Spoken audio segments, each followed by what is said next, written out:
Yeah, happy Saturday, everyone. It's Woodbine Live. We are back. America's Best Racing. Excited to have this awesome panel of guests here today. We're just hanging out. As always, grab a drink, drop us a message in the comments. Let us know who you like, who you're betting today. Me and J.D., we're on the same page. We're gonna get to this. Strangely, we've ended up on a very similar beer. So we're gonna get to that. Let us know what you like. We've got two big races coming up. We're going to show you the races. We're going to stream them live. We're going to bet the races. We're going to watch. We're going to handicap. So hang with us for the next little while. It's the Pattison Canadian International and the Woodbine Mile here on Woodbine Live. I'm Dan Tordjman. You see J.D. Fox up here with me here from the Champagne and J.D. show. Jessica Paquette, the return appearance. She came back after. Thank you for having me. We didn't scare you away after the first show a couple of weeks ago. I don't scare that easily. Glad you're back. Mike Somich from the Racing Dudes. Been a little while since we've seen Mike. Got a fresh cut. I think you got a fresh haircut too, just like JD. Yeah, I did, man. I had to let it grow out. It was getting a little curly and crazy, so we had to get that trim and get it back to normal.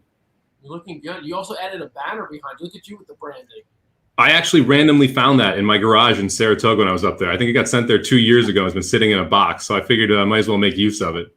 Looks good, man. Looks good. And you got the cards, right, over your right shoulder? That's your card collection?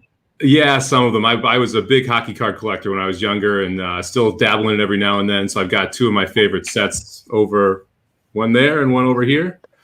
So yeah, I got those up in the background as well. I love it. JD, Jessica, you guys collect cards? You collect anything? Horses, mostly. Good stuff. I just got rid of all of my cards about 5 years ago. I was a card collector growing up and was actually to the point where I was a card dealer at shows when I was in college. So I went full bore, and then at the bottom of the market, I gave them all away to a kid down the street. That kid down the street has several of the Jordan cards that everybody wants now, and I gave them to him. So there you go. Got some good karma coming then. I hope so. Still waiting for it, but I hope it's coming. Yeah, so Mike, after a show a couple of last year, I guess, but it was a while back now, he was like, yeah, there's this whole like card boom going on. Like, you gotta get in on this. And I'm like, oh, cool, I'll start digging up my cards. And I actually, I dug them up, and they're selling for like so much more money than I thought they ever would. So anyhow, I don't want to completely take us off track here, but cards are fun. Cards are great. The Canadian International, big race coming up here in about, 5:35. It's 5:08. So, yeah, we've got about 25 minutes or so. We're going to handicap the race. We're going to look back at some classic runnings of the Canadian International. And, again, we're going to show you the race here live on Woodbine Live. First, JD, I mentioned this is a rarity. We ended up on the same beer, like a very obscure type of beer. What do you got today? Yeah, I've got a boysenberry sour from Helton Brewing Company here in Phoenix, and it is a little bit of an intense art, but I'll show the good side that actually shows what it is. But I'm a big fan of sours and try to give anything that's good in Phoenix. I try to get the word out and maybe somehow get it to Dan through means that we will not discuss here. But this one's a first try and a winner here to at least start the show, Dan. Love it.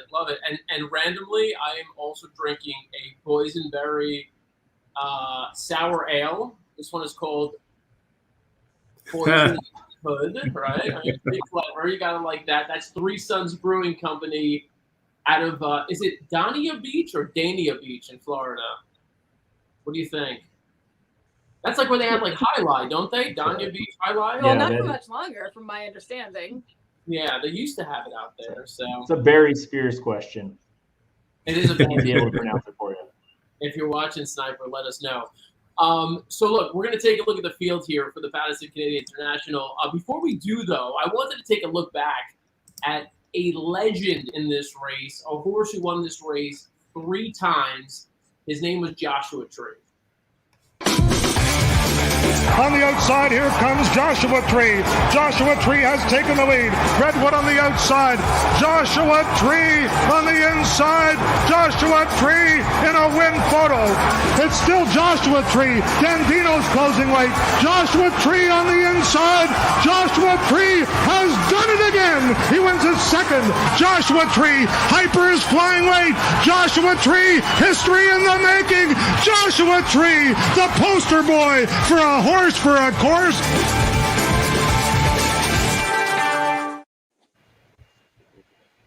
I love that voice, man. Dan Loisel. What's we missing? Got some decent prices on Joshua Tree there too. 9-2 in that first race, 6-1 the third time coming across the line. That's not so bad. That's all that you remember. That's all that you took from those replays. Sorry. Pretty much. Much respect there. All right, Jessica, I'm going to throw it to you. Have you set this up? It's a mile and a half, right? I mean, we're going a mile and a half. They're running for $600,000. Very interesting race, right? Charlie Appleby ships in here with Walton Street. It's going to be the favorite. You have Desert Encounter, who's won this race twice. Pace. We could talk a little pace. I mean, it's a mile and a half race. So I don't know how caught up we want to get in that, but there are a few in here, including Walton Street, who have been on the lead and are comfortable running there. How do you envision this race shaping up? Yeah, I think you're kind of going to want to be maybe mid-pack here. And I'm giving – the international shippers obviously deserve respect. This is, I think, a really tough field from top to bottom. My actual selection, I'm taking a big swing to the outside with a long shot. Ooh. We'll get there. It's a little bit wacky, but why not? But I think that this race, you have a little pace with Belichick. I'm not a Patriots fan for what it's worth, even though I'm from New England. Just gonna throw that right out there. Wow. Wait, should we take a break and talk about that? Wait, do we get a timeout for that? I just kind of glossed over that, but yeah, not a Patriots fan. Packers fan. Wow. Yeah, what? The more you know. Wow. But you kind of wonder if Primo Touch sends a little bit and try, those horses get a little brave up front, maybe tries to steal it out there. I think that second flight might be where you want to be. Okay. And do you think, so just get into it. I mean, you don't tease us. I mean, you said you like one on the outside. Okay, so I don't know if English Conqueror is good enough to win, but I think he's good enough to get a piece of it, maybe at a very big price. I'm not sure if he's, really able to go toe to toe, with with Walton Street. Mm-hmm.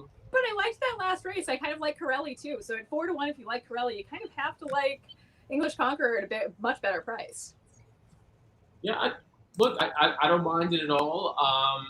It's a horse who has only run at this distance finished third in a really big field last year behind Belichick. There's another runner in this race who mentioned a moment ago. And so, yeah, I mean, look, in terms of the locally based horses, I think you can do worse than go with English Conqueror, and you're going to get a price. Speaking of prices, let's take a look at the board. Here we go. J.D., you want to run through it for us? By the way, this is the order of finish from the last race. Ignore those names. Look at the bottom bar down there for the current odds for the international. Wow. Yeah, so Walton Street morning line 8-5 opens at 2-5. Desert Encounter 3-1 on the morning line opened at 16-1. Now chopped down all the way to 15-1. You're getting a lot value. We come to race 9 as the Pattison Canadian International. The Grade 1 is a $600 guaranteed purse. This. It's gone now. we love Robert, but we'll cut him out here. Bluegrass Parkway 10-1 on the morning line, just up slightly at 13-1 for Mike Maker. Primo Touch, who I do think is going to be the early speed in here, 20-1 on the morning line, is 82-1 right now. Fantasio, Argentinian bred for Nacho Correas, is 8-1 on the morning line, 5-1 right now. And then we've got Belichick, who is sitting at 6-1 on the morning line, obviously one of the most favorite horses at Woodbine at 12-1. And English Conqueror, you're getting a little over double the morning line there, Jessica, at 31-1. But yeah, I mean, Desert Encounter opening at 16-1, now 15-1. It's very shocking to see the odds board open up on the two-time defending champion like that. Yeah, I mean that's one takeaway, and I'm kind of a little taken aback by that. I wonder, do you think? I'll throw this to Mike. Do you think? I mean, Danny Tudhope didn't make the trip over. Horse's regular rider picks up Emma Jane Wilson, obviously one of the best riders on the circuit. But I don't know. Is it or the fact the horse is 9 years old and just isn't quite in the same form that he was previously? What do you make of that, Mike? Yeah, I mean, I don't think the rider switch is that big of an issue when you go from 3-1 to 15-1. I mean, that's a monster swing. I didn't expect 2-5 here on Walton Street. I'll say that right out the gate. I like this horse, but man, 2-5 is tough to swallow. The doubles actually back it up too. When you go and you check out the will pays on the doubles, the will pay to the 2 is $30. The will pay to the 3 is $140. And it's actually the fourth choice. The 1 is the second choice in the doubles and the will pays. So the 3 horse is going to go off at a decent price here. The 3 has taken a step back the last year. I think when you look at the time form numbers that Desert Encounter was getting over in Europe, they are worse this year than they were last year. You've seen a little bit of regression there. So I do think people may be looking at that and saying, okay, can we really reenact, get this win again? But man, at 15-1, I'm a lot more tempted than I was at 3-1. I'll tell you that much. And really, you look at Desert Encounter and Walton Street. Neither of them are coming off of victories, but really, you gotta look for the form flatterer. And you're not going to see much better than Tiona, who beat Desert Encounter last time out 3 3/4. I mean, just beat Snowfall last week. No big deal. Casual, just a casual win. No big, yeah. Now this is actually interesting. One of these races where we've seen a lot of horses coming over from Europe where. In these graded stakes races, they can't race on Lasix. Doesn't affect them generally. Obviously, it affects some of the U.S.-based runners. Walton Street is going to be on Lasix for the first time here. Coming off of a third-place finish in a race in Germany, wanted to take a look back on that race just briefly. We'll take a look at the stretch run. Walton Street is actually on the lead. That's where he likes to run. We pick it up as they turn for home. Walton Street in the lead. Torquato Tasso now in second and in the clear, and on the outside Alpinista also trying hard. Torquato Tasso has to be switched again to the inside. The 2 English riders here, first and second. Alpinista now in the lead, but Torquato Tasso taken to the middle of the track by Rene Picholek. It is Alpinista in the lead. Alpinista, Torquato Tasso on the outside trying hard to get back to Walton Street, but only for second. It is Alpinista. I did it all for the race. I love that call. But yeah, I mean, it's kind of. I mean, you usually don't see. I mean, whenever they ship over, you're always like, oh yeah, this horse can be coming from way out of it. This is a horse who might be forwardly placed, and I think J.D. pointed out correctly. The horse that'll probably give him a little run for his money early will be Primo Touch. Primo Touch is one with a bit of speed. I do want to bring in our live guest, live correspondent on site at Woodbine. It's our old friend, Go Philly, Sheri. How you doing? Hi, I'm good. How are you guys doing? Good. It looks like it looks like a terrible day out there. Doesn't look beautiful. I know the sun is shining and it's really nice temperature. So, we actually got very lucky because you never know sometimes what you're going to get in September, right? So lucky for us, the weather gods shined on us today.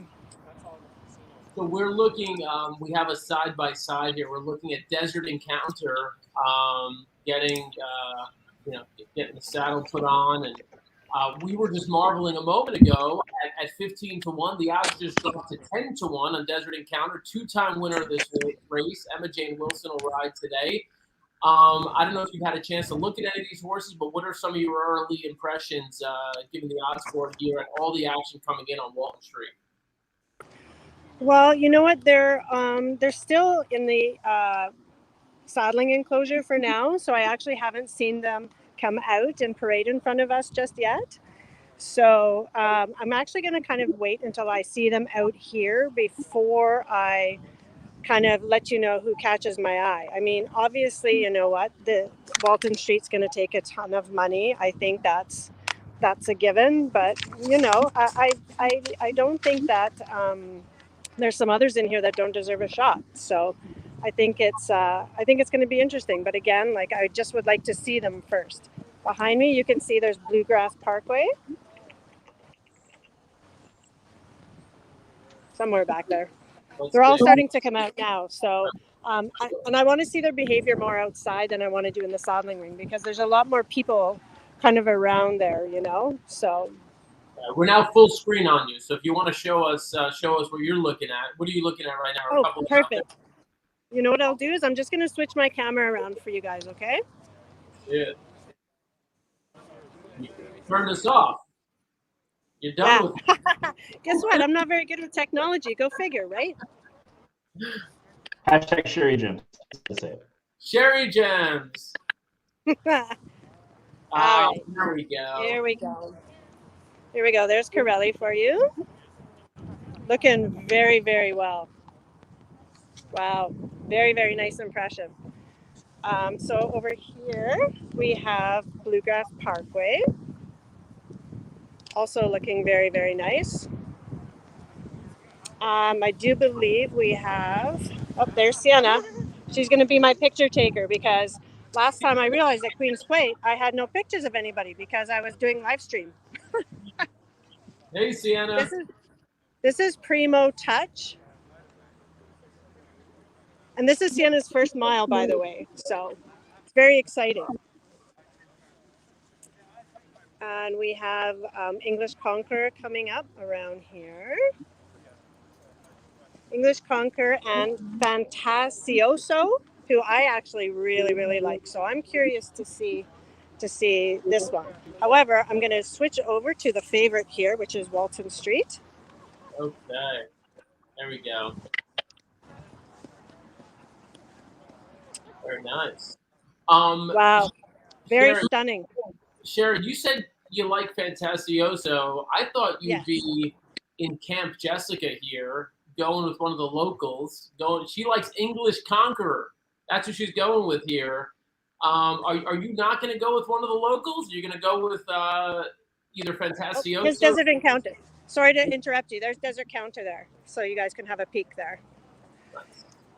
No, actually, you know what? I did not take one of the locals this year, and normally that's very unusual for me, because normally I tend to side with them because they have more experience over the course. However, I've had my eye on Fantasio for quite some time now, and I don't know. I think that unfortunately he's just kind of had a little bit of bad luck. And remember, we've got a really, really long stretch here, right? And I think after watching the last race that Fantasioso came out of, he was like running super hard, and he just ran out of real estate. Well, I think that Rosario is going to get him going a lot, right after around the corner, and he's going to be coming flying down the lane. I think this stretch is going to suit him just perfectly, and I think that he's going to definitely be the one to beat. I'm just going to switch the camera so you guys can catch the pulse parade, okay? Cool. Awesome. As we're taking a look at the track feed and some of Sheri's video here, which we appreciate, live on site at Woodbine. There's your favorite. J.D., Mike, Jessica, do you have any questions for Sheri? She's right there. She's looking at them. Yeah, I think the one question I have, I don't know how close you've been to the EP Taylor turf course. We're back down to a good rated turf course. What have you seen from the course itself today so far? Here's Desert Encounter. So far, what I've seen is speed. Speed's been holding well, and we have not had any rain. There's not a lot of give into the surface from what I can see. And so I honestly think that the turf is going to play very, very fair for everybody. If anybody wanted a yielding surface, well, I don't think they're going to get it today. So I think you're going to get a nice firm turf course. How does Desert Encounter look compared to years past there? You know what? He looks good. And as much as, I would love to see him run well here. I unfortunately just had to side with others today. But you know what? He does love this course. And sometimes, there's just a horse for course. Emma's, I think I think he's going to run well, but he's going to have to really, really run his peak, I think, here, just to kind of catch the 2, who's obviously still the heavy favorite. And I'm hoping my 6 will catch him down the lane. But Desert Encounter, I mean, I expect him to run his race. Whether that's good enough or not, I don't really know. But that's, you know, he seems to be coming in here in good form. He looks well. But I mean, let's be honest, they're all going to look well here, right? Sheri, yeah, I mean, this is such a key event. I mean, this is a race Secretariat won in 1973. So if you're pointing a horse here, I mean, this is going to be, if they're not ready, you're not going to point them here. Exactly. And you know what? No matter who the winner is, they're just going to really have to put their best effort forward. And I mean, obviously, because that's what's going to make them the winner, right? But I do think that the horses that have that really long loping stretch that maybe sometimes they just can't get into on a shorter course, I think they have an advantage here.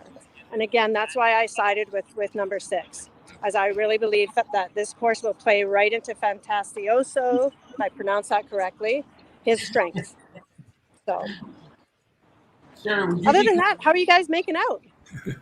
We're doing all right. Would you be concerned that Jessica's betting $1,000 on English Conqueror? Everything happens. We all in. In all honesty, I don't think that he's a bad bet. I honestly think he will love the distance. He loves the course. And if you're looking for a price play, why not? Makes perfect sense. Well, I would never talk anybody off the horse that they feel has a legit great shot. And let's be honest, they all do. And as a homer, I would love to see it. He's also a horse. We haven't seen the best of this horse yet by any stretch of the imagination. He's a 4-year-old son of English Channel. That's only going to get better for him. I think he's one that we'll see maybe for a couple of years as he continues to develop. And there are some horses here, I mean, like we mentioned, that maybe, you know, some of their true grade 1 days are maybe in the rear view at this point. You know what? I agree with you. And in all honesty, I have picked him in his last couple of races. And he really ran a solid second against Corelli here. In the Singfield last out. Very, very credible. And he beat Belichick. So you know what? I don't think he's without a shot. I think 27-1 is a really big overlay on him. And it wouldn't shock me at all if he came in in the top 3. Well, Sheri, as we're going to take a look at the Singfield, we're going to look at the stretch run. As we do that, we'll say farewell to you for now because you're going to go out there and watch this race. Maybe we'll get you back for the Woodbine Mile if you got time. You betcha. Sounds good. All right. We'll see you soon. Good luck, everybody. We'll see you before the mile. Enjoy the rest of the day. Will do. See you soon. Bye. Thanks, Sheri. So we'll take a look at that Singfield Stakes. As Sheri mentioned a moment ago, Corelli, English Conqueror, Belichick. Interesting finish here. Let's take a look at it, and we'll come back on the other side. Turning and Belichick's been waiting to go. It's Piece of Icardi and Belichick on the outside in the Singfield, and they come away. Belichick's gone to the front, trying to run home for the back is English Conqueror down the outside, but out in front is Belichick. There goes Jojo. Here's Corelli bursting through the pack. English Conqueror is late on the scene, but Corelli has rushed to the front from Belichick. It's Corelli in the lead. There goes Jojo and English Conqueror the outside, but Corelli is clear, and a beautiful ride. Kazushi Kimura wins the Singfield on Corelli by a length and a half. English Conqueror got second. Third on the inside, Belichick, followed by There Goes Jojo.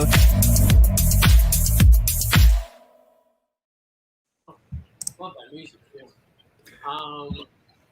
Mike, what do you make of that race? I feel like it's one of those races where you keep Corelli and English Conqueror, or you just don't use any of it. What do you think?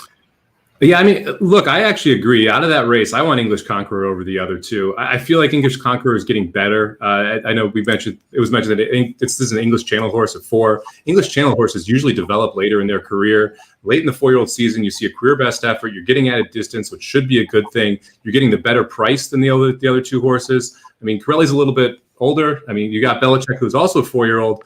But you've seen that kind of stagnation with Belichick. You haven't seen any steps forward. You're seeing that from the 8. So I agree. If I'm taking anyone out of that race, I think the 8 English Conqueror is the horse you kind of lean to. I still think the 2 is awfully tough here. But I'm gonna play some straight tries and see if we can get that 8 in the 2nd or 3rd spot and put the 2 on top, and then see if we can get some prices underneath to make this pay something. Yeah, I think one thing with English Conqueror, we only saw one effort at 1.5 miles. It was the Breeder Stakes, and really got cut off in traffic and kind of, got out of the race at that point. Still finished third, but, was right there in striking distance and hit and had an excuse. So interesting to see with how that horse finished going in the Singspiel, going 1.25 miles, if it's still going to have that oomph at 1.5 miles. And that oomph could get English Conqueror definitely second here, or if Jessica's lucky enough, in the winner's circle. I'd rather be lucky than good some days. This would be like automatic legendary status. Like your second show was hitting a 30-1, whatever. We'll take it. I'm definitely putting bets in here. Like that's a horse I kind of overlooked a little bit. I do like we're talking long shots. I want to go back to Primo Touch a little bit. JD did just a quick gloss over, but he first posted a 95 buyer winning an allowance over this turf course by 5 lengths. He did it all in the front end with Daisuke Fukumoto aboard. That was different from how he ran in that Singspiel where he finished 5th there. He's beaten by a number of these horses. I wonder, is there any scenario in which any of you think he could potentially hang on for a respectable share, second or third even, and then use them in your exactas and trifectas? Yeah, I was on Primo Touch in the Singspiel with Justin Stein aboard that day at 13-1. Thought, hey, this horse was going to get the early lead, and did not get the lead at all. Did not run fast, particularly out of the gate, which is different than the 2 efforts we see that sandwich it in the Niagara and then at that allowance event on September 10th. So, I mean, it all depends on the pace of the race. And I think Primo Touch will probably still be in the lead at the top of the stretch, even potentially, because I think Walton Street doesn't need the lead to win. We like this, Walton Street's normally out front, but we've seen Walton Street win from other spots. I don't think they necessarily need to try to match stride for stride. And one of the things we're seeing is Daisuke has won on the lead already today, and he's got a good timer in his head. Obviously, there's been a couple situations where, that hasn't worked out in the last couple of years with the timer in his head on speed horses in very famous spots, but he's one of the best on the grounds in relation to that timer in the head and trying to make fractions that make sense for the on the speed horses. So I still think Primo Touch can hold on for a piece here, third or fourth, but it's an 8-horse field. So I don't know how much value there's going to be in Primo Touch, finishing third or fourth in your exotics. All right, Mike and Jessica, quick takes. Primo Touch, any hope? Hard pass for me. Goss. Hey, I'm good. You wanted a quick take, you gave us a quick take. A horse we want to talk about here, the 4-horse. 13-1 right now. I'm a little surprised by this. Bluegrass Parkway, Mike Maker shipping in. Mike Maker's had 42 runners over the turf course at Woodbine in the last 5 years. 29% of them have won. He ships up. He does all right with his horses, like he does everywhere, right? But everywhere. 29% winners at Woodbine over the turf course. In his last race, Bluegrass Parkway ran at Ellis Park. Let's take a quick look at the stretch run of that race. It is still Tide of the Sea, shouldering the load, but there are 4 across the course as they turn on down in the Preview Turf Cup. And it is Tide of the Sea who'll cut the corner. It's Family Way, but outside it's Spooky Channel with the momentum, and from last, Bluegrass Parkway is gobbling up ground. 1/16th left, it's Spooky Channel. Here comes Bluegrass Parkway, who has dead aim, and Bluegrass Parkway from last to first to take the Kentucky Downs TVG Preview Turf Cup.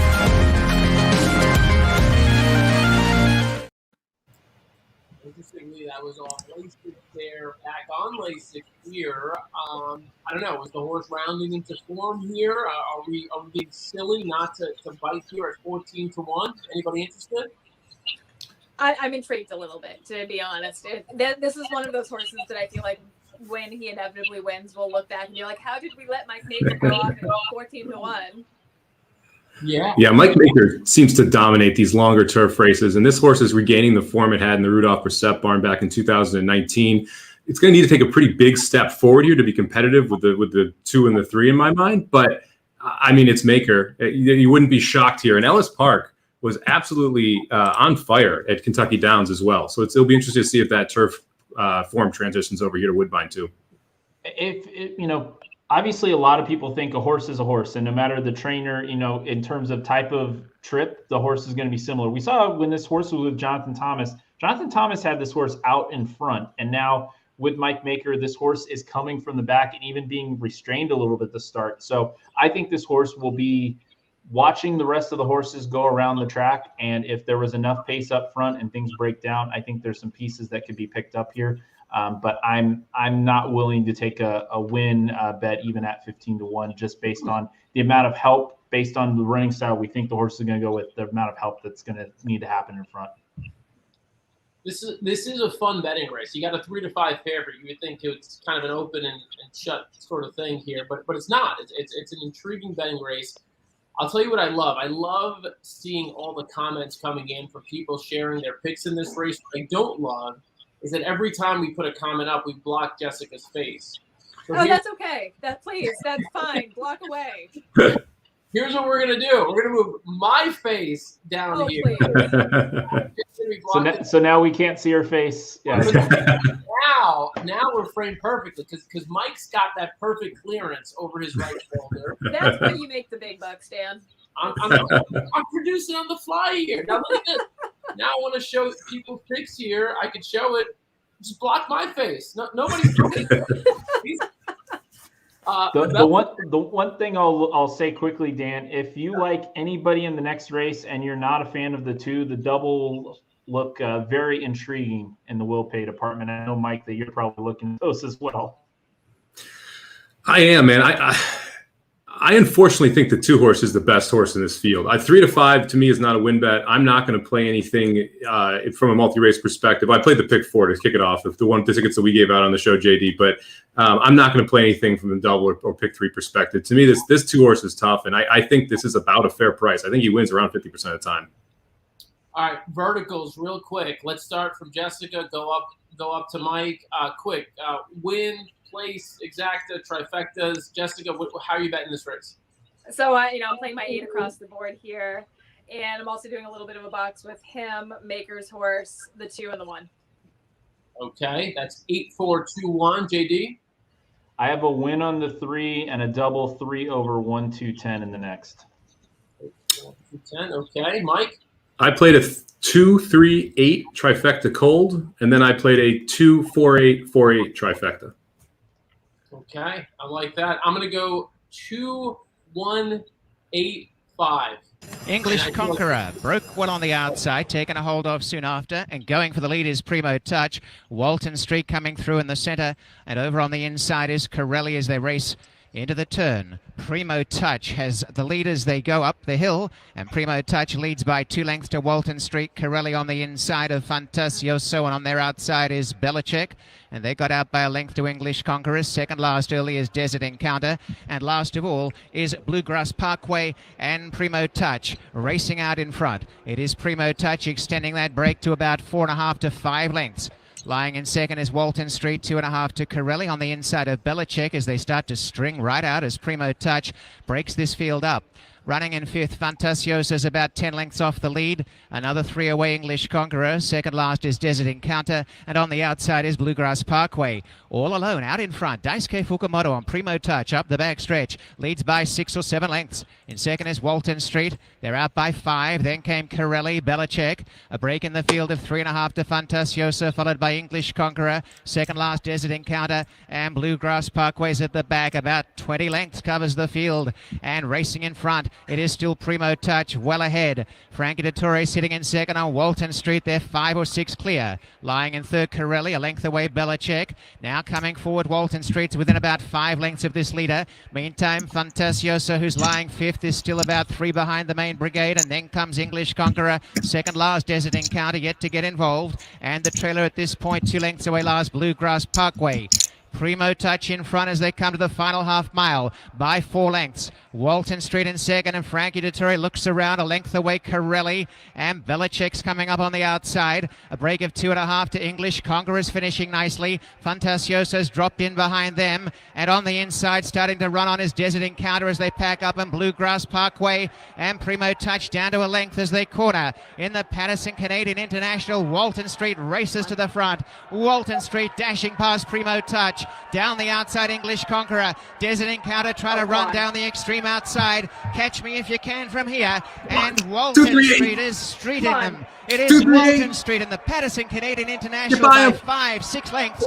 Desert Encounter running the ball second, but there's no stopping Walton Street. Polishes them, a big winner of the Pattison Canadian International. Frankie Dettori by about 4.5 on Walton Street from Desert Encounter. Back in third was Primo Touch. English Conqueror fourth, then Belichick Corelli. Second last, Bluegrass Parkway, and last, Fantasioso. The time. Wow, a lot to unpack there. I mean, obviously, a spectacular race from Walton Street. No disappointments there. That was impressive. Mike, I feel like you have the most to say. How does the 8 not get by the 5 there? Like, how in the world does the 8 not get by the 5 there? The 5 set these. There was bumping there. I don't know if they're going to look at. There was some bumping there. They were trading some paint down the lane there. So hopefully we take a peek at it and we flip those around. But that's a little frustrating. That 8 looked loaded around the turn. I thought the 8 was going to top for second. I thought it looked really clever for a moment there. Jess, you still get credit for that. You pick a 23-1 shot who looks like he's going to win, and who gives us a brief moment of hope. Yeah, I mean, look, should have finished third. I don't know what the heck happened there. It looked like for sure. I mean, finishing third in a worst case scenario, but just for some reason cannot get by. But look, those soft early fractions we talked about him, JD, on Primo Touch. You let him get away that easily. I mean, he's not some superstar, but at this level, you get away comfortably. I mean, what's that third quarter? What does that say? Is that 114? 114, yeah. Yeah, couldn't see it. All right. So, look, those are all reasonable and without any pressure. I guess I could see the horse finding a little more, but yeah, you were thinking English Conqueror was hitting the board. Yeah. Yeah, sure was. I like the calls. I think we all contributed something to this to this conversation, and ultimately about. I think we put people on generally the right horses. JD, thoughts? Yeah, no, and Desert Encounter had a little traffic trouble. Was not going to catch Walton Street today, but didn't get the best run possible. Walton Street was just another animal. Desert Encounter still very classy. When we broke down the pick 4 on my show with Mike, I said, the 2 and the 3 look like A's, and I don't even see another C in this field. I did think there was some separation there, and I think we saw that as they ran home. And again, how the 8 didn't get third, and how the 8 probably on the chart is going to end up a length. That might end up being a full length on the chart. Well, here we go. Here's the head-on. I mean, there was a little bump there. That wasn't significant enough. What do you think? No. Oh, he's got to come down. I mean, yeah, absolutely. Take him down. Take him right down. It didn't seem very significant. It looked like the 8 had the momentum, and when they did bump, the momentum kind of stopped there. But I'm not sure if there's enough there to take him down. You don't often see third and fourth place get flipped. I mean, you don't see that many inquiries with the third place finish. So we'll be interested to see if they even take a look at it. I'd love them to. It'd be nice if we could get this cold try up. But yeah, I mean, this was a masterful effort from Walton Street. I thought it was really interesting seeing Dettori peek behind him around the turn there. He knew the whole time he had Primo Touch absolutely beat. And so it was, okay, is anyone coming? And it looked for a second there. You had a couple horses kind of creeping up within a length and a half. But when he pushed the button, this horse just took off on them again. And really the fact that the 7 Belichick didn't go made all the difference in this race. Because if Belichick hooks up with Primo Touch early, that puts Walton Street at a little bit more of an issue. But going that slow up front and having essentially a 5-length lead on the rest of the field made it tough to catch this horse. I think the best thing we did collectively is I think we all kind of tossed Corelli, and I think that was the right call there out of that race. Yeah. Yep. Walton Street, very impressive. Charlie Appleby, prior to this race, had sent 4 horses to Woodbine over the past few years, one with 2 of them. One was Old Persian in the Northern Dancer in 2019, used that race as a setup for the Breeders' Cup Turf, and then did the same thing with La Pelosa and then the Tomlin 2018 before the Juvenile Phillies Turf. Got to imagine we're going to see this horse back at Del Mar in 6 weeks or so. We'll see Walton Street in the Walton Jeans Breeders' Cup Turf. And I'm sure he'll take a lot of action. That was beyond impressive. Granted, again, I mean, the detractors will say he beat a number of local horses, but he beat a very game Desert Encounter, who won this race twice before, and just made it look super easy.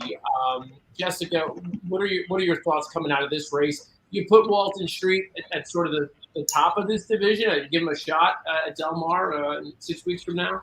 For me, it's going to depend if Frankie rides him or someone else. Okay. That's kind of going to be how much I legitimize this performance, is where Frankie goes. Yep. I mean, and that's the thing. You do, like, I hate to put too much stock into jockey moves and what they're doing, but yeah, that would certainly, I think. Yeah, like Frankie's one of those that I will put all the stock in. Yeah. We've seen him win a couple, one or two Breeders' Cup Turf races over the years. So without a doubt, yeah. So those are your payouts right there. $2 exacta, $18.60. Dollar Try, $148. Not bad at all when you got a 4 to 5 on top. It made me eat my words. I said, I don't know how much value we're going to get in an 8-horse field if Primo Touch finishes third, and that just made me eat my words a little bit. Yeah. I mean, honestly, $18.60 for that exacta is pretty nice too. I mean, it's not like that was a tough exacta to get to a bunch of times if you want to play it straight. Were those? I mean, who was this? Oh, the second choice was Fantasioso, I would imagine, right? Corelli. Oh, was it Corelli? Wow. Yeah, it was Corelli. And did they finish second last? Yeah. How did that happen? You guys take a look at their trips. Any excuses with those two? I didn't think so. I think they ran the same race, and that race kind of fit in toward the back half of this field here for both the 1 and the 7. All right. There's the horse right there. Horse of the moment, Walton Street. What I'm sad about, Dan, quickly. Yeah. They cut away right before. We didn't see if Frankie did his dismount or not. They cut away to the payouts right in the winner's circle. We have no idea. We're gonna have to catch up with Sheri and see if it happened. I saw him hop off. We got to see it right before. We got to see just the last. I saw Jessica smiling too, right when it happened. Wait, he did the full dismount? I find Frankie so delightful. Did he do the full flying dismount? Did he get full height? He did I'm getting a little bit older flying dismount, I think. Yeah. We don't fly as well as we did when we were younger. A flying hop off? Yeah. I love that. I just cracked another beer. I hope everyone watching at home is doing the same. Mike, we're going to encourage you not to do the same because you got to focus. You got contests to win here. I got a couple things going on over here. Give us the contest update, Mike. By the way, for those who don't know, Mike, just in the past couple of years, an established contest player, just recently at the NHC, is going back to the NHC in January, and you're playing in a couple of contests today. Where are you at right now? Yeah, we got 3 contests going today. So the big one is the large tournament, and that one you had to qualify for through horse tourneys. 57 people. The winner gets $62,000, and the top 10 I'll get BCBC or NHC seats, and I'm in I think 13th right now in there. So it's a 2-day tournament, so we got tomorrow still. Then there's a $30,000 guarantee where the winner gets $13,500, and I'm sitting second in there with 5 plays left. And then there's a $1,000 buy-in that I actually got lucky and qualified for yesterday, and the winner gets $9,000 there, and I'm sitting in the lead with 4 left. So hopefully we can just keep this thing rolling. I'm listening to these numbers, and I'm my anxiety level, the stress that I feel right now is just elevating. And like with each tournament he told me about, I'm getting more and more stressed out. He's smiling and laughing. JD, Jessica, have you done tournaments like this? Is this not am I the only one who's stressing out here, hearing these numbers? I mean, the greatest risk investment I take is owning horses. So I play tourneys every week, sometimes against Mike. So I've been there, done that. I'm focused on the show and focused on Woodbine today, and I am in 1 Woodbine only tournament, and that's it. So how's that going? What's going on there? I'm gonna make some money, but it's nothing to write home about. Okay. All right. It sounds like Mike, you just big timed him. He doesn't want to jump in now. He doesn't want to talk about it. Well, those daily tournaments are a blast too. I don't know which Woodbine one you're playing, but there's some ones that it's a $12 buy-in with a $500 prize pool. It's a great way to play all day. for a lower entry cost, because you can play for $12. You can win a couple $100 if you're able to beat the rest of the field. And it's just a lot of fun and a different way to play. I'll play them at night on some of the smaller tracks when I'm just drinking and burning some time and handicapping for the next day. So it's a good way to just kind of enjoy yourself. No, I'm with that. We are going to show you the Woodbine Mile, which is coming up next at Woodbine. But first, this was probably the part I was looking forward to the most. There was a certain horse who ran the Woodbine Mile a couple of times, did all right running the Woodbine Mile, and then pulled the double-double. He pulled the Woodbine Mile, Breeders' Cup Mile win 2 years in a row. Quick trivia: who did it in 2012 and 2013? Anybody? Who did it? Who was the horse? Wise Dan. I will get divorced if I don't answer Wise Dan. It's my husband's favorite racehorse. I made a vow not to use Wise Dan. I made a vow to not use Wise and Dan in the same sentence. Oh, ouch, ouch, ouch. Let's watch the montage. Roll it. And it's Wise Dan under a hand ride. Now Johnny Velasquez shows him the whip. Last 16th of a mile. Wise Dan, a jaw-dropping performance to win the Ricoh Woodbine Mile. Hunter's Bay was second. But Wise Dan now in full flight for the wire. And Wise Dan strikes the front, sticks his neck out. He wanted to win today. And win it he will. Wise Dan, super impressive Breeders' Cup Mile. Johnny has moved on Wise Dan. Wise Dan. Here he is, the titan of the turf, the sensational Wise Dan. But here's Wise Dan alongside of Zaprubal. Silencio coming up the fence. Wise Dan's got him. Wise Dan, brilliant in the mile.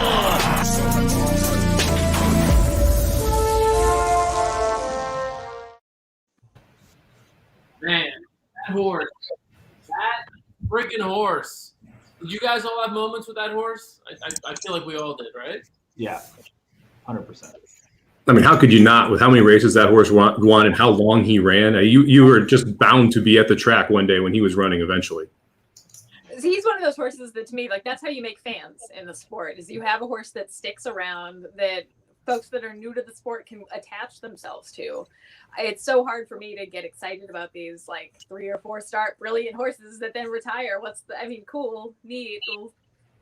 They all become interchangeable, whereas horses like Wise Dan just become they become iconic to us. Amazing. What are those, Jesse? I'm looking over your shoulders. What are the what's that saddle towel we're looking at? That is Boleto. Oh, okay. I own her son. Puget Sound, one of my off-the-track thoroughbreds is her son by AP Andy. He's a really pretty, really well-bred lawn ornament. Love it. And what's over your right shoulder? Those are some horse show ribbons from my brief moments of glory with my other off-the-track thoroughbred. Who's the other one? What a trippy. Often referred to as the bad horse on Twitter. He's 17. We still have a lot of fun. I've read a lot about him because I've read the New York Times feature on Jessica. So, of course. That little thing. Mike, you ever had the New York Times write a piece on you?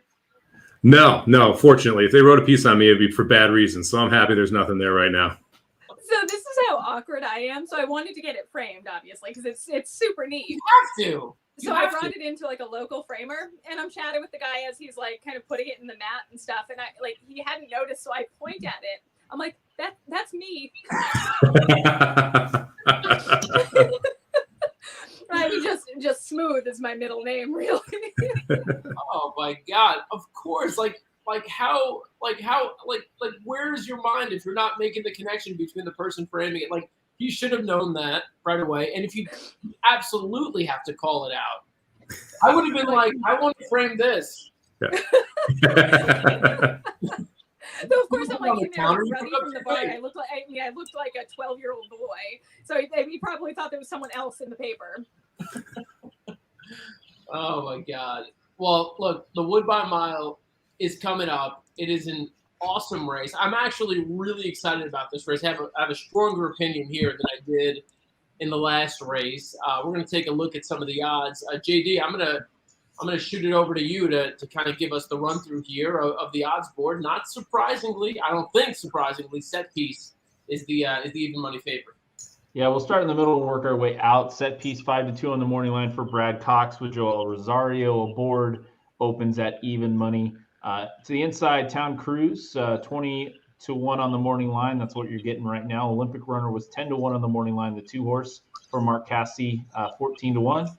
In the third straight, we got 3 straight Cassie horses. So the 3 March to the Arch, 8-1 morning line, 9-1 now. Ride a Comet, 5-1 on the morning line. The 4, 7-1 here. Then we've got the 6 Change of Control, the mare in this race. Again, a filly won this race last year, 53-1 right now, was 20-1 on the morning line. Raging Bull was 2-1 second choice. Actually, 2-1 favorite.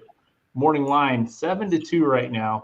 AV Splatter seems to be some value here. 15-1 morning line, getting 30-1 right now. And then we've got some invaders. Duke of Hazard, 15-1 on the morning line, 20-1 right now. And Space Traveler, getting a lot of wise guy traffic on Twitter, 12-1 morning line, 11-1. And this is another pickup mount situation with Danny T not making the trip. David Morin will be aboard the Brendan Walsh trainee at 11-1 on the outside. Danny T never makes the trip, so I can tell you that. Adding to your wise Dan trolling. Okay, so a couple of things. I want to talk Space Traveler, Set Piece, but I also want to talk about Raging Bull because I know Raging Bull is the foil of Mike Somich based on what I've seen on social media. So, Mike, why do you and Raging Bull not see eye to eye? Well, because Raging Bull doesn't understand when he's supposed to win and when he's not supposed to win. Like last time, he was supposed to win when I would have had the pick 6 and the pick 5 a bunch of times and all this other stuff. But then when I don't use this horse, he always wins. So let's get out in front of it. I'm not using him today. So just put him in the winner's circle right now. Well, look, I actually do like him today a little bit. I think he runs well off a little bit of rest, and he's rested. And so we'll get back to that in a moment. I do want to flash back to Raging Bull a couple of races ago in the Maker's Mark Mile over at Keeneland. This is Raging Bull. The last time he won a race when Mike did not have him on his ticket. Let's flash back to the Maker's Mark Mile. Raging Bull swings off the rail. Field pass will try to go with that one. Dalrain behind them. Sacred Life is trying to move out toward the center of the course. Still 5 lengths from the lead. Ride a Comet's going to be coming late on the grandstand side. Raging Bull the leader. Final furlong, Maker's Mark Mile. Ride a Comet far outside. Raging Bull has the lead. Hit the road, comes up the inside. Raging Bull is in front. Ride a Comet, Sacred Life. Raging Bull in front by 2. Ride a Comet second down to the wire. Raging Bull and Iran Ortiz Jr. to win the Maker's Mark.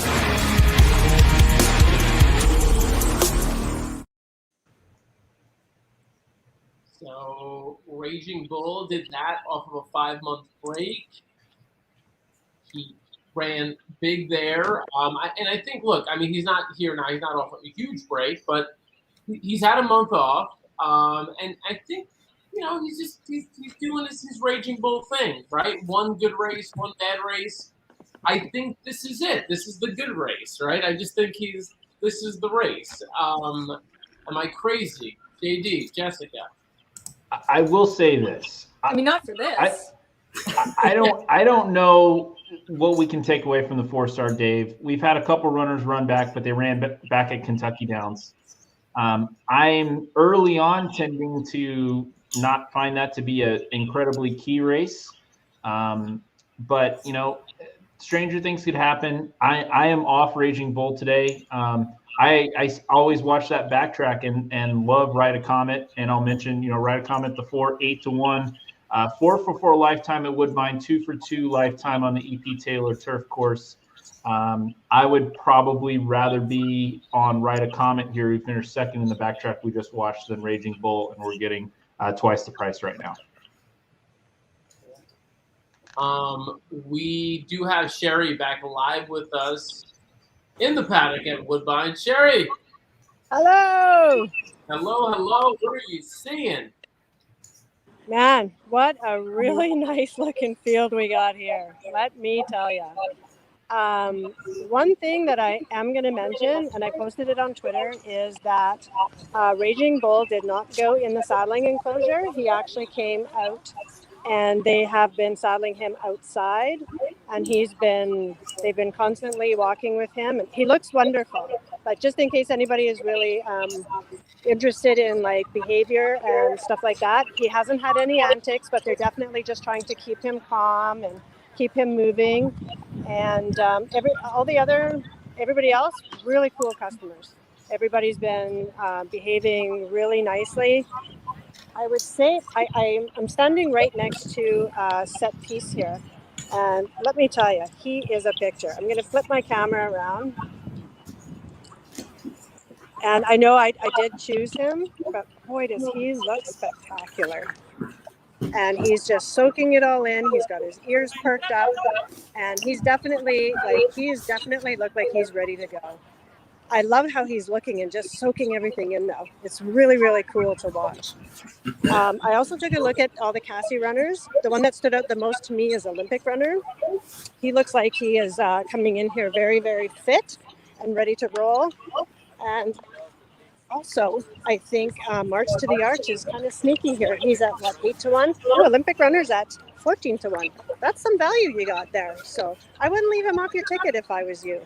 I loved his race last out. I think he's got a really good shot in here. But I think Set Piece looks just amazing. I found Raging Bull just a little bit too agitated for my liking. Now maybe that just means he's amped up and ready to go. I do not have Raging Bull on my ticket, so I'm hoping that maybe I'm right. I obviously was not right in the last race, so and the 2 was like exceptionally stunning visually in that race. Ears perked. Frankie had it pointed to go. It was fabulous. Here's Set Piece coming here. Looks wonderful. Well behaved. Like I said, soaking it all in. Pure class.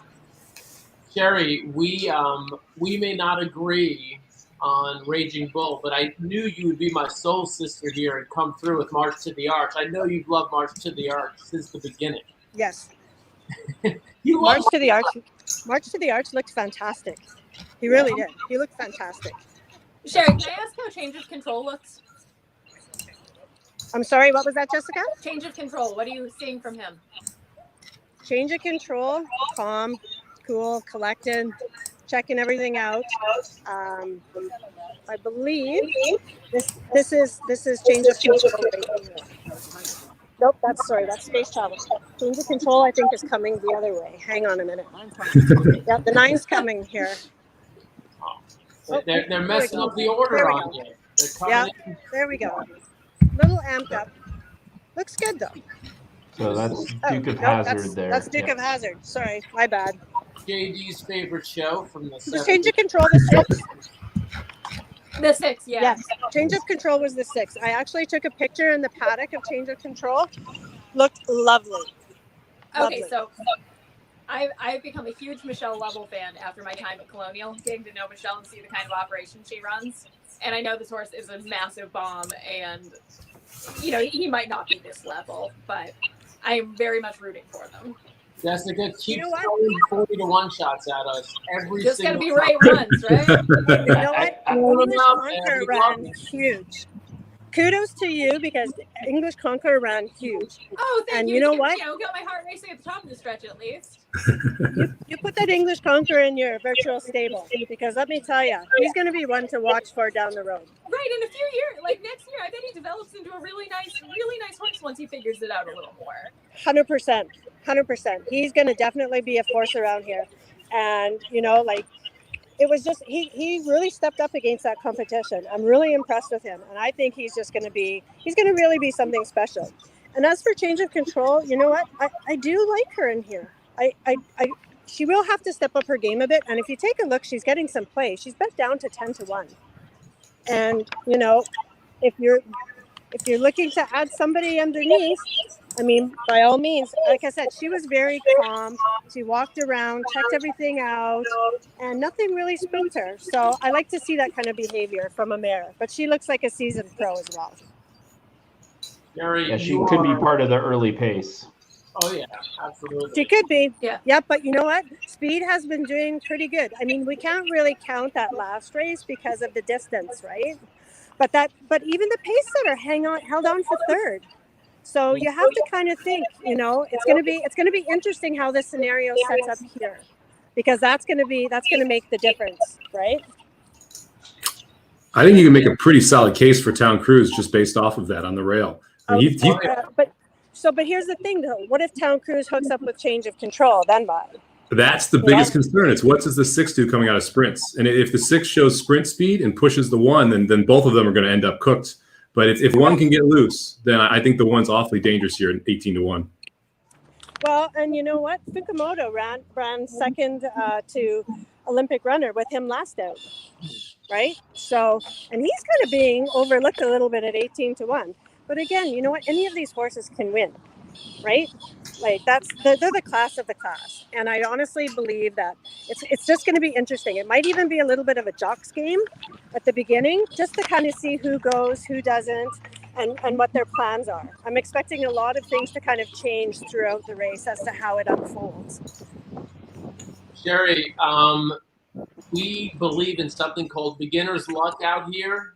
And you mentioned this is Sienna's first Woodbine Mile. So it is. Around you, Sienna, please tell us who will win the Woodbine Mile. Oh, I don't know. It's really hard. How they all look really good. It's really difficult. I don't know. I think it's pretty even in my opinion. Oh, you gotta give us one. Come on. Who stood out to you the most? I don't know.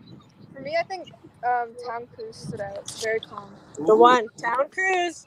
I like that. Never a chalk player, Sienna. Always going for those prices. I like it. She learns from her mama. But there you go. You heard it from her, Town Cruise. I'm going to have to go and put a little wager on Town Cruise now because it's publicly out there. So we're about to see this 19-1 drop to about 7-1 when we're all done here. So, well, I think everybody else is seeing the same thing we are, right? Pace is going to make the race. So it's going to be interesting. It's going to be very, very interesting. But you know what? That's what makes the mile. And we want it interesting, right? Absolutely. Well, look, if Town Cruise wins, you got to check back in. We need Sheri and Sienna live with us, post-race reaction if Town Cruise wins, all right? So otherwise, enjoy the race. Thank you so much for doing this. All right, anytime. And I'll see you guys tomorrow. Enjoy the race. See ya. See you guys. Bye. Bye. All right, I'm just going to empty my bank account on Town Cruise. You guys talk about the race. Well, I already Dan, and I've talked mortgage now. I've talked extensively with Mike already about this. I mean, Town Cruise is my top pick in the race. I already have the Town Cruise to win. I have Town Cruise front and back wheeled on exactas. I am going all in, and I talked about it last race. I really like Dice Case Clock. Last race, 25, 24-2, 24-4. Going 1.5 miles. Those are the numbers I like to see, and that's why we saw Primo Touch finish third. So I am all in on the Town Cruise hype here. Yeah, I think Town Cruise makes a lot of sense. I use Town Cruise in my pick 5 or pick 4s. I would use him in pick 3s here as well. On top, I'm going to go with Ride a Comet. I think you can draw a line through those last 2 efforts at Churchill Downs, both going longer than 1 mile. You go back to the mile efforts. This horse did absolutely nothing wrong, winning the Tropical Turf, ran well in the Kilroy, then ran well in the Maker's Mark that we saw play back.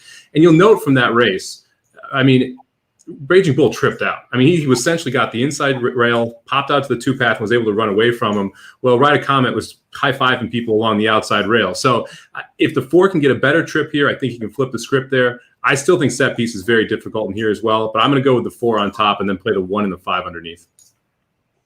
Jessica? Okay. I mean, I'm not going entirely insane here. I do think set piece looks awfully tough here. Everything Sheri said about this horse, absolutely accurate. He's the one to beat. Raging Bull's a horse that has just never really done it for me one way or another. I know his behavior in the paddock. He's one that does typically get a little bit hot, so that doesn't bother me at all. But you know what? I hope Michelle Lovell wins with this mare. Why not? 51-1. The thing is with her, and again, I'm just trying to make a case for a horse at a big price. You know, maybe someone uses this horse. It runs really well.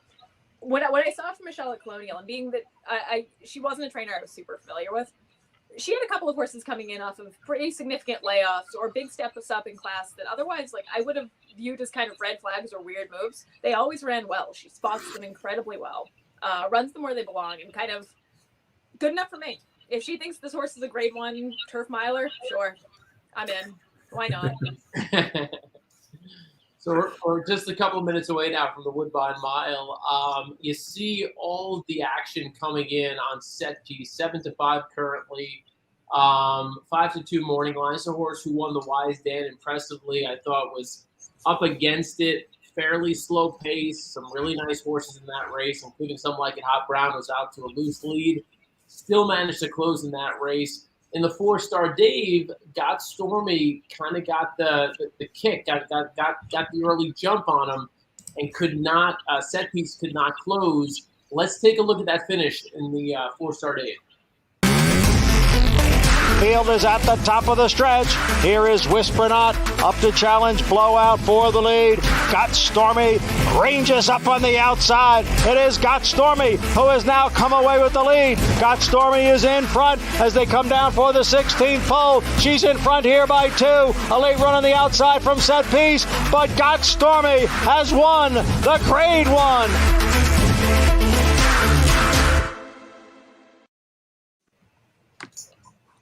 I mean, I like the way set piece finished up there. I mean, that was not it. By the way, Mike, you shuffling chips is like the funniest thing. It just warms my heart. I'd like just warms my heart. And any who's watching know exactly what you're doing. Yeah, I gotta have the poker chips going. That race, man, that was an interesting one. If you followed Saratoga, that inner turf course, you had to save ground on one or both turns to be able to win. Set piece saved no ground. It was the only one that was really closing, and we had to go wide the entire way. That day, Got Stormy sat beautifully behind 2 horses that were on the lead, was able to tilt and roll, and really got the perfect trip. The other person who got a really good trip in there was Raging Bull, who was sitting 3rd on the rail and tilted out and had absolutely nothing, was just twiddling his thumbs in between horses there. So if you can't tell, I really don't like Raging Bull. So I'm going to, just watching those 2 races and watching set piece close against the track bias and Raging Bull have everything go his way and just do nothing. It makes me really hard to play Raging Bull, even at 3-1. Oh my God. Ride a Comet. It seems like we have some consensus on Ride a Comet. Is that right? Everybody likes Ride a Comet a little bit? Yeah. I've got Ride a Comet on top. Okay, Ride a Comet. Oh, you got Ride a Comet on top? Okay. All right. JD, Ride a Comet? I do not have Ride a Comet in my multi-race exotics, but I do have Ride a Comet on the back half of my exacta here.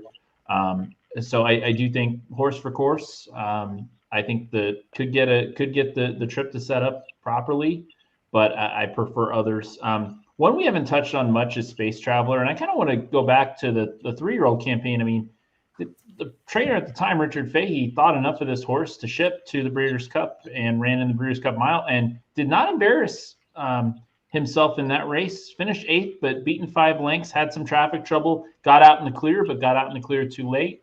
Obviously ran in the States in the Mr. D, which everybody should just take out their pen and just cross out and pretend it didn't happen. And if you do that with every runner in this race, I mean, Space Traveler makes a lot of sense.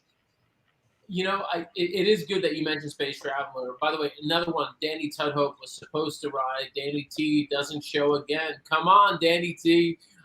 Davey Morin rides here. This horse beat Duke of Hazzard at York, actually, in June. Over good, firm turf going at a mile. He's gone off at huge prices in his 2 U.S. starts. I don't think he's disgraced himself. He's been in the mix. So, I mean, Space Traveler, I think in the mix. I would be a little surprised if he won this race.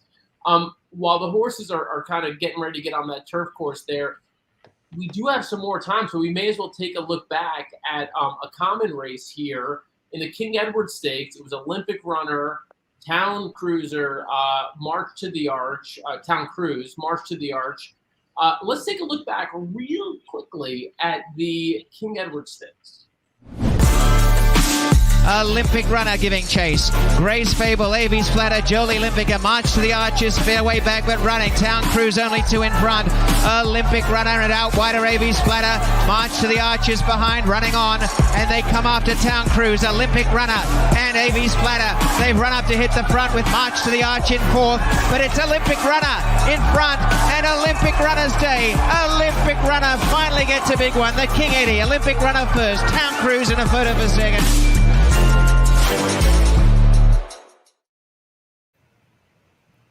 So just real quick, I mean, you saw a couple of horses we haven't talked as much about. Olympic Runner, Avies Flatter. Any love for those as they load into the gate? Not for me. I think they need the perfect trip, and that's what Town Cruise might get. And like last time that race, the fractions were 23, 45, 108. I don't think you're going to see it that fast, and so it's going to be more difficult to catch Town Cruise today than it was that day. All right. I think we know who we're all on. I mean, I think this stream will blow up if Town Cruise wins this race. 14-1. Oh, yeah, we just lost. 13-1. We just lost 6 points. Holy moly.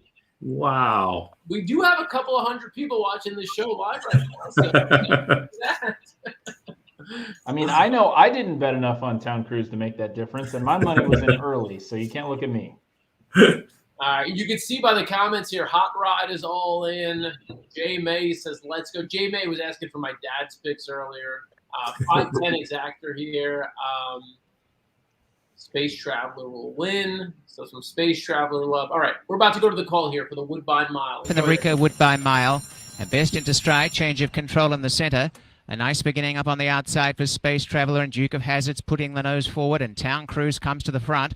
It is Town Cruise the leader. In second, Duke of Hazard the outside. Between them is Change of Control. About 2 to Space Traveler, followed by in the center, Avies Flatter, who's about 4.5 off the lead. 2.5, Olympic Runner, Raging Bull, March to the Arch.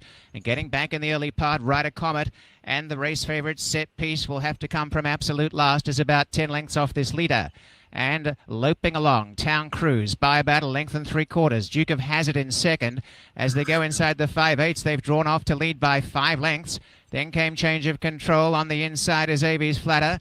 And starting to make some ground is also Space Traveler. 1.5 lengths Olympic Runner, Raging Bull. Over on the inside, March to the Arch. 2 lengths away is Rider Comet, second last. And 1.5 lengths away last is Set Piece. Town Cruise continues to roll as they go inside the 3/8. Leads by 2.5, Duke of Hazard. Running on well is Avies Flatter. On the outside, Space Traveler. Then Change of Control up the inside. March to the Arch. Rider Comet swings wide, as does Raging Bull. Set Piece is still well back. Now they're coming. Avies Flatter after Town Cruise with Duke of Hazard. And right down the outside, Rider Comet. Olympic Runner the center. Set Piece is getting to work now. The leader remains Town Cruise. Town Cruise on the inside in front. A cavalry charge down the outside. Space Traveler and Rider Comet and Raging Bull. But Daisuke Fukumoto stole this year's Ricoh Woodbine Mile with Town Cruise. 2.5 lengths to Space Traveler. Behind them, March to the Arch and Raging Bull the outside.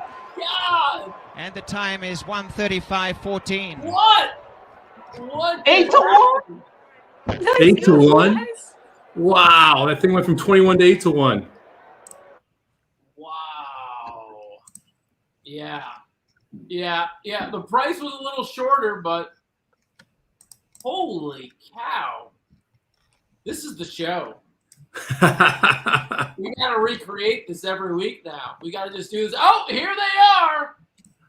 Here they are. Here they are. I told you. There's the real expert. Show us the money. Show us the money, Sienna. She got it. I can't believe it. All the way on the lead. Amazing. What a call. That's great. Oh, my word. What a call. You guys look to be in shock right now. I'm so happy. Again, see, as we said, that pace scenario kind of didn't unfold like we figured. Nobody went really with the one, right? What a as call. soon as I saw the first fractions, I was like, oh boy. And you can, like, as Sienna was saying, I'm like, get moving. Everybody better get moving. Everybody better get moving. Nobody got moving. All right, big question, But Sienna. you know what? I'm so proud of her. Like, that was her winning bet of the day. And you know what? It was worth it. Her first mile, and she picked the winner. How amazing. Congratulations. Sienna, the big question is, what are you going to buy with all of your money now? Allegedly. Good question. I guess we'll have to wait and see. Probably go to the tack shop and buy more saddle pads. Oh, more saddle pads. You She always said, need for more. riding. You can never have too But many. you can never. Well, see, she says you can never have enough, and she just got a new one today. But you know what? After this, she certainly deserves it. If she wants to spend her money on that, I'm all for it. Get one with your initials monogrammed, and so get a really nice one. Yeah. I just can't believe it. She was screaming so hard. As a mom, I'm so proud. Like, I am so proud. To me, my day is made. I lost. But you know what? That's what it's all about. I'm so proud of her. I'm so proud of her. I'm so proud that she engaged today and that she had fun and that you guys let her join me on the broadcast. This is our racing future right here. Yeah, Sienna, you may have no choice but to be into horse racing from here on out. So, yeah, this was absolutely, look, we are so happy you made time to do this with us here. And, you know, it's a lot of fun. Of course. So congratulations. Thank you. Awesome. Thank you so much for having us. And we'll see you tomorrow, correct? For the Natalma in the summer? We'll be back tomorrow. We're rolling it back. Awesome. Thank you so much, you guys. Have a good night. All right, congrats. Wow. What a wild race. So we did, look, we said Town Cruise more than any other horse. So I'm gonna say Mike, tell me you used this horse in one of your contests?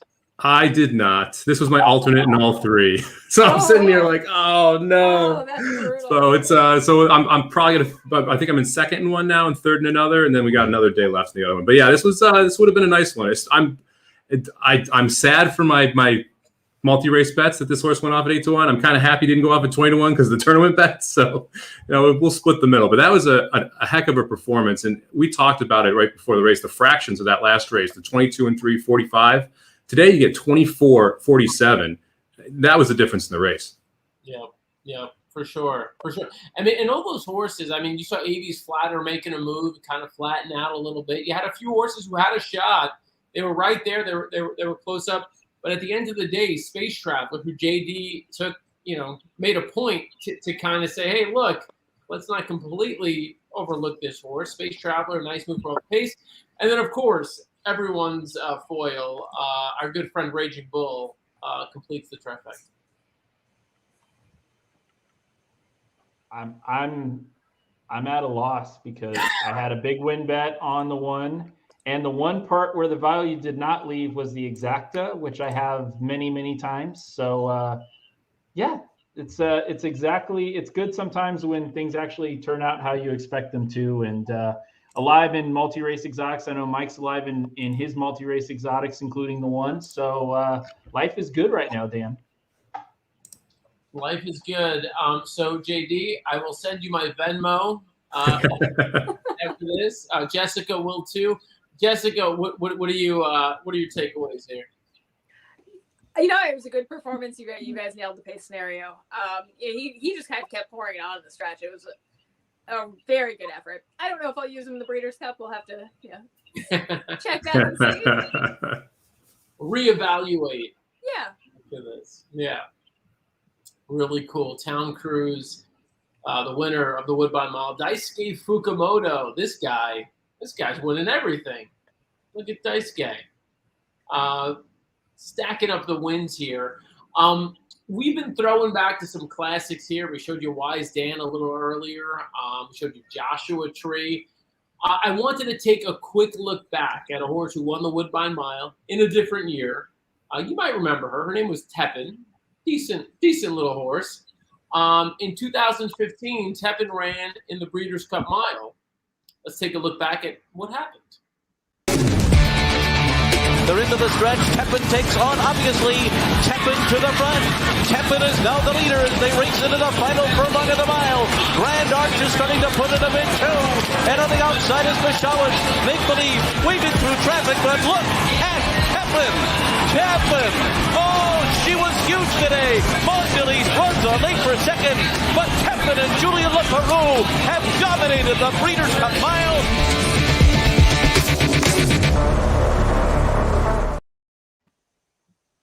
It sounds like Jessica's a little leery of Town Cruise winning the mile. But nonetheless, Town Cruise, $19.30 to win today. $2 exacta, $193. Nice, JD. That's a good exacta.